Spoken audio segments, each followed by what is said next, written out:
This is Contractor Sense with Ruth King.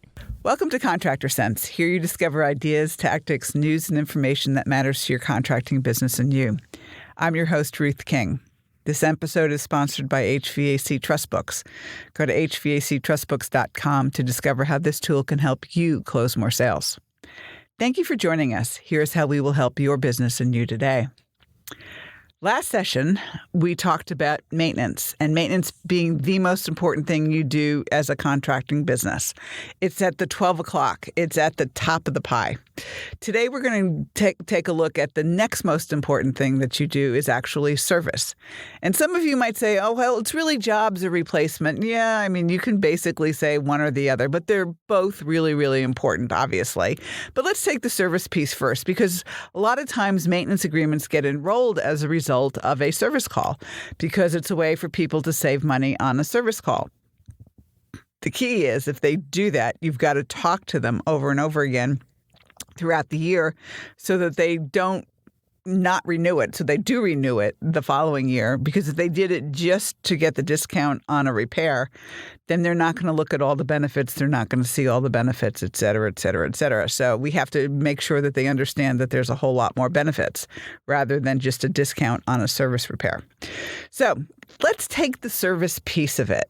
And it can be residential service. It could be commercial service, either or. And let's take the first section. We're going to talk about residential service before the break. And then after the break, we'll talk about commercial service. And we're going to talk about things that you can do for both. And that will help you not only keep the trust with the customer, which is what you absolutely have to do, but also make sure that your service technicians are doing what they need to do to be able to make sure the customer understands what's going on and the customer is apprised of what's going on. And I'm going to start this with a story. And a service technician goes to a customer, and the customer basically says, yes, do this work. And the service technician goes and starts the work and finds more problems. And the service technician doesn't let the customer know that he found more issues. And the customer is not aware that there were additional problems here. And the customer is expecting, to only have to pay what he had said he would pay with respect to a flat rate payment. And the tech goes, oh, no, there's this much more. Well, that doesn't work. You have to always communicate with the customer. And it turned into the customer didn't pay it because he wasn't appraised of the extra work that needed to get done. And he didn't approve the extra work. So the tech did the work without talking to the customer. Not a good idea. All right.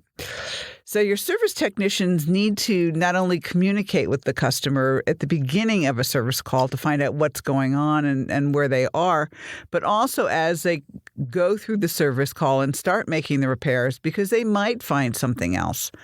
One of the things that I love to happen is that the customers follow the service technician wherever they go. Now, most of the service technicians absolutely hate this. But they should learn to love it, because you can get into a very good conversation with the customer, and the customer can get more trust with what you're doing and everything else like that. For those of you who are women in our industry, or in the HVAC or plumbing industry, or other industries, there's some women there too. Most customers don't have a problem following a woman around in their home. And they're more comfortable with them being in their home. Obviously, it's not a guy walking around their house. So the best way for women in our industries to build the trust with the customer is say, would you like to follow me around and watch what I'm doing? And most customers with women will take that opportunity to say yes. So they do that. And it helps build rapport, it helps build maintenance, and it helps build customer retention. So the key with service, especially from a residential or commercial perspective, the key with service is making sure that you continually communicate with the customer, show the customer what you've done. Now, there are lots of ways that you can show the customer what you've done. You can take your cell phone out. If you're dealing with a 90-year-old lady who doesn't want to climb up into her attic, and I don't have a problem with that, actually. Take a picture of what you did. Take a picture of where you are and what had happened. We had a situation very recently where the tech did his job, finished it, and didn't take pictures, didn't really talk to the customer, walked out the door.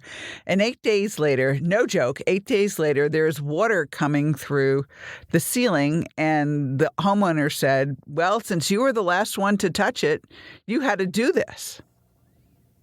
Obviously, they didn't do it, but there were no pictures to prove what the equipment looked like or what the piping looked like when they left. So I always, in this day and age especially, it's so easy to snap a picture with your cell phone. It's so easy to use something like XOI. It's so easy. There's so much technology out there that's very, very easy to show what the condition of the equipment is when you leave the home. All right? And if you do that, we're going to be, I'm sure they're going to be into a fight over paying for this, damage to the water coming through the ceiling and damaging a pool table. But, that was 8 days later. So the reality is if that much water happened, it would have happened like right after that. Something, caused the pipe to burst, and it was not that contractor. But they didn't take pictures. They didn't talk to the customer.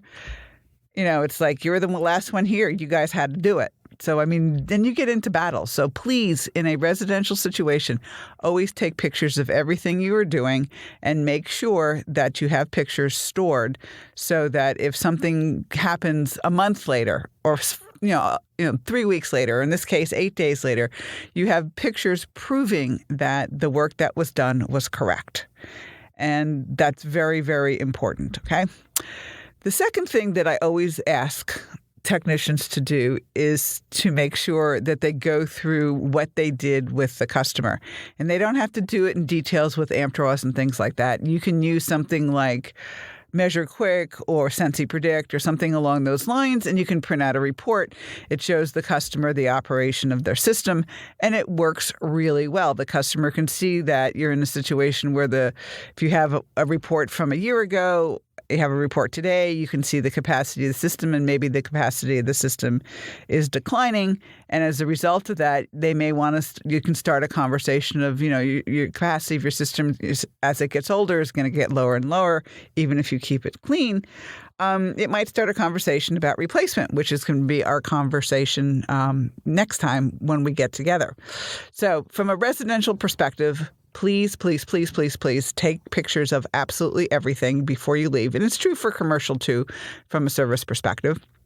But make sure that you talk to the customer, make sure the customer understands what you did to the best of their ability and that it's comfortable with the customer. Now, I will caution you one thing. When you leave a customer, never, ever, ever say, call me if you have any problems, because a customer has just written you a check for $4, $5, $6, maybe $1,000, and you leave the seed of doubt in the customer's mind. Did they fix everything? Is everything right? Better that you say, thank you for your business. We appreciate it. Have a great day, and walk out the door. Never leave a seed of doubt in a customer's mind. When we get back, we're going to talk about the commercial side of service. Thanks for listening to Contractor Sense. Do you ever have warranty leak issues? One of Ruth King's clients did about 4 years ago. Thousands of dollars in expense and unhappy customers. She solved this problem for him, though. How? With a leak letter that every customer must sign when a service technician discovers a refrigerant leak. Once they implemented the letter, there were no more warranty leak headaches. No warranty leak callbacks. Happier customers. The surprising result was more replacement sales, too. To get a copy of the leak letter for free, just send Ruth an email at ruthking@hvacchannel.tv. That's ruthking@hvacchannel.tv. You can't. That's what my daughter Kate told me when I said I wanted to make financials fun. The gauntlet was laid down. The red blanket was waved in front of the bowl. Ronan the Rubber Duck was born. This ebook is a whimsical look at financials from a duck's perspective. To get this fun, easy-to-read Kindle book, go to Amazon and search for Ronan the Rubber Duck Dives into Financials. That's RONAN, the Rubber Duck Dives into Financials. Let me know if I made financials fun for you. Thanks for listening to Contractor Sense. Before the break, I gave you service from a residential perspective and always taking pictures and making sure that you do not leave a customer saying, call us if you have any problems. If you have a problem, the customer's going to call you if the problem's bad enough. If it's not bad enough, they'll probably just go find another contractor and live with it. So the reality is totally eliminate those words from your vocabulary and just say, thank you for your business. We appreciate it. Have a good day, and walk out the door. Now let's look at it from a commercial perspective. If you look at it, one of my pet peeves of commercials is when a service technician drives up to a customer's building and parks in customer parking. You are not a customer. You're a vendor. Leave the customer parking spots for the customers. You're not there. So if the technician has to walk 100 extra feet and carry stuff an extra 100 feet, I'm so sorry. But it really is a situation. Let customer parking be for customers, not for us. All right. So let's assume they've parked where they're supposed to. They can walk into the receptionist and say, "Where's a good place to park here?" If the customer invites you to park in customer parking, it's a very different situation than you just assuming that you can park in customer parking. All right. So you go to the customer, and most of the time, from a commercial perspective, you have somebody that you are dealing with who may not be the person writing the checks, may not be the owner. It will be somebody who is a facilities manager or somebody who's an office manager who's usually not the owner. So you have two bosses to please. You have the owner who writes the checks and who wants to write the smallest amount of checks. And you have the office manager or whomever, the facilities manager or the plant manager, if you're dealing in a plant, who you've got to help and make sure that they look good.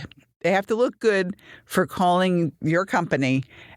You guys come out, you fix it the right time, fix it right the first time, and you're there, you're responsive, and you do what's absolutely needed to get done. I have a lot of commercial service maintenance plans that get enrolled during the busiest times of the year simply because the current customer, the current company who has this customer can't get there. So this company has a maintenance agreement with a company who can't get there, and they have a problem on the hottest day of the year. And your salesperson has gone and given them a proposal, and all of a sudden you get a phone call. And at that point, you get the opportunity to shine.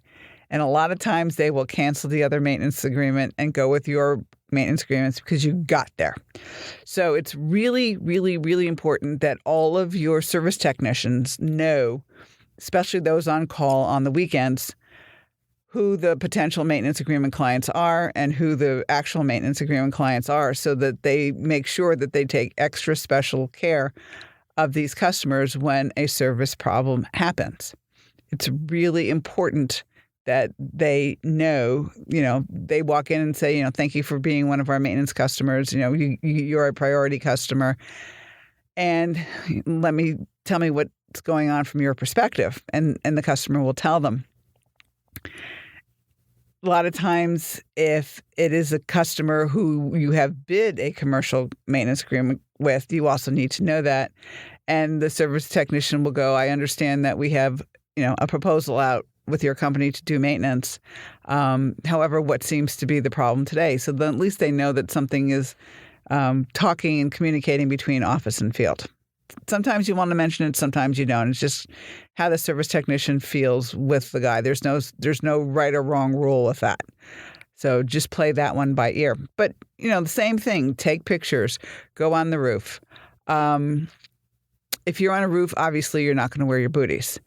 But if you get into conditioned space, you need to wear your booties. We had a situation with a service technician who was on a roof, didn't bother to put his booties on, came down from the roof, and got tar on carpeted stairs.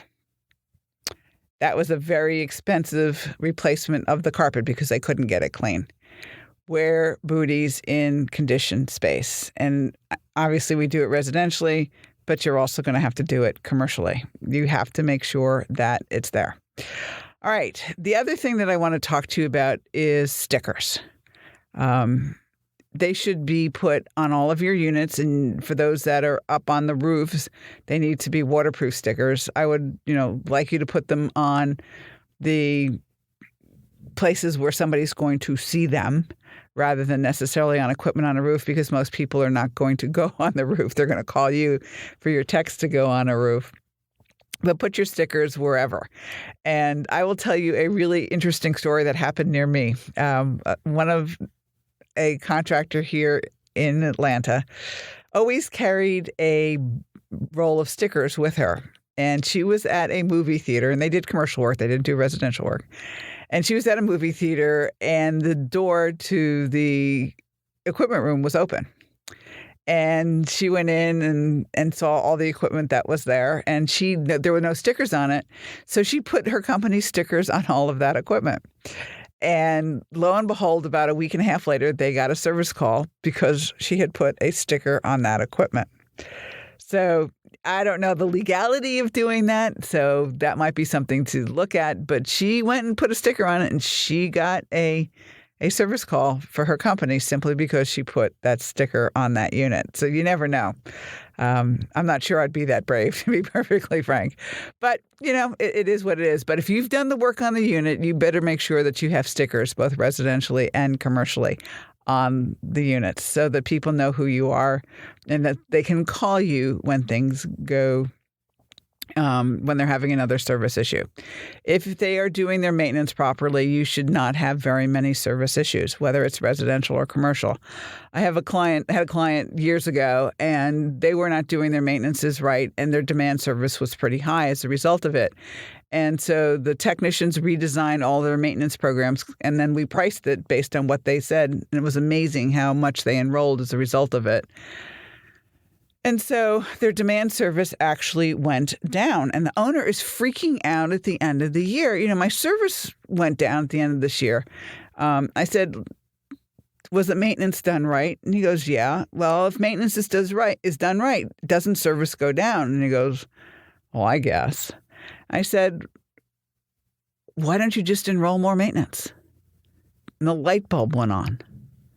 So it's just, the more maintenance you have, the more service you're going to have overall. Now, the customers who've been under maintenance for a little while are not going to have service issues because they're maintaining their equipment properly. But they're still going to have service issues.